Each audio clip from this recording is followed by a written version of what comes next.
But for us, just like for Leah, our lives keep getting ever better as we choose to delight in God, in spite of being unfulfilled with everything in this earth.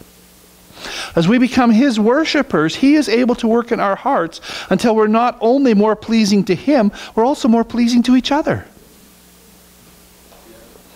What kind of spouse do you want to come home to? Somebody that's happy and cheerful, or somebody that's grumpy? How do you get to be happy and cheerful? Because you're worshiping the Lord. If you're sitting there worried because your toast got burnt this morning, and that's been worrying on your mind all day, and the time you come home, guess what? Make your own flipping toast.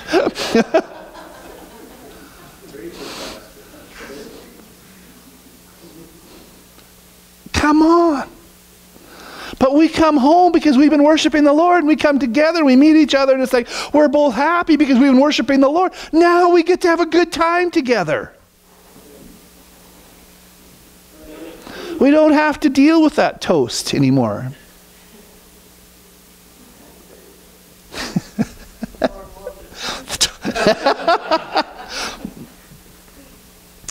Learning this truth will improve not only your marriage, but every relationship that you have.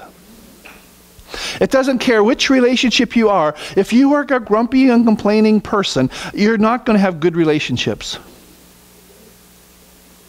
But if you can learn to be happy and cheerful and bless the Lord for what He has done, you're going to find out people are attracted to you. Psalm 37 verse 4 says, "Delight yourself in the Lord, and He will give you the desires of your heart." As you delight yourself in God, you change. The negative aspects, the negative effects of disappointment and grief fall off.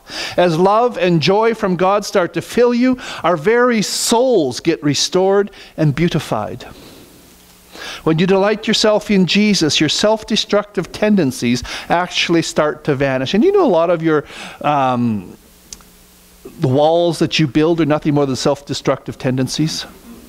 I won't let anybody close to me. I'll keep everybody far away. That's self-destructive. We need each other. But Christ beautifies our life from the inside out. So what happened to Leah? Didn't finish this part yet. What happened to Leah? The years came, the years went. First Rachel died. Then Leah died.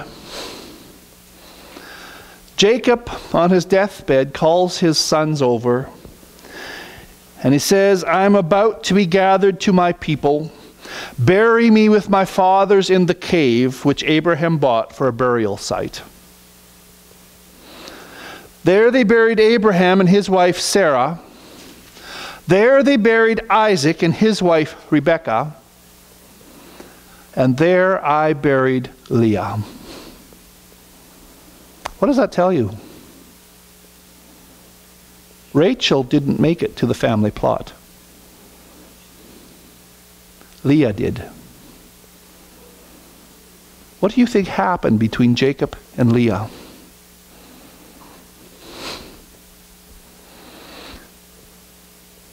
Since the time where she says, "This time I will praise the Lord,"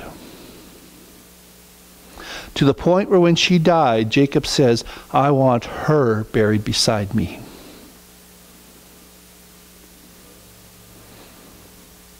We're humans. People don't change in 5,000 years that much. What would that mean?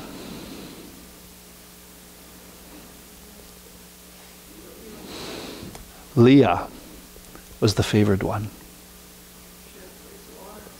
Leah had the place of honor. He fell in love with Leah. What did she change? This time, I will praise the Lord. And something happened. When Rachel got dead,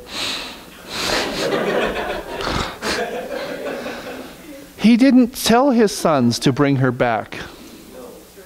She got buried where they were. Did he love her less? I don't know. that his heart started seeing the inner beauty in Leah? That's my thought. All of a sudden, Rachel didn't have that place anymore that she had had.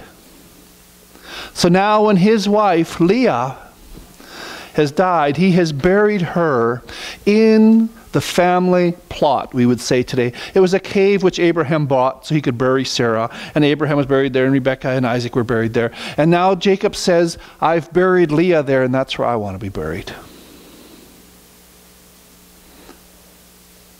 Now, we all know now, husbands and wives get married, and when one passes away, then they'll often buy the double plot because they say we both want to be buried side by side forever. We know how that works, right? What happened there? Something happened. Leah ended up, that's in Genesis 49, 29 to 31. So Jacob had buried Leah in the ancestral place of honor. That says so much more than anything else could have. In some way, God had beautified Leah with salvation. After Leah found her fulfillment in God, God gave her fulfillment in Jacob. Over the years, the inner peace, the spiritual beauty developed in Leah, and Jacob began to love her, and he honored her. It is not hard to imagine that when Leah died, she left this earth smiling, with the praises of God on her lips. She'd been fulfilled. So become a worshiper of God. When you surrender your desires to Him, when you put Him first, He will take what you give Him and make it beautiful in time. He will take the imbalanced and the bent parts, and He'll make you to the place where you can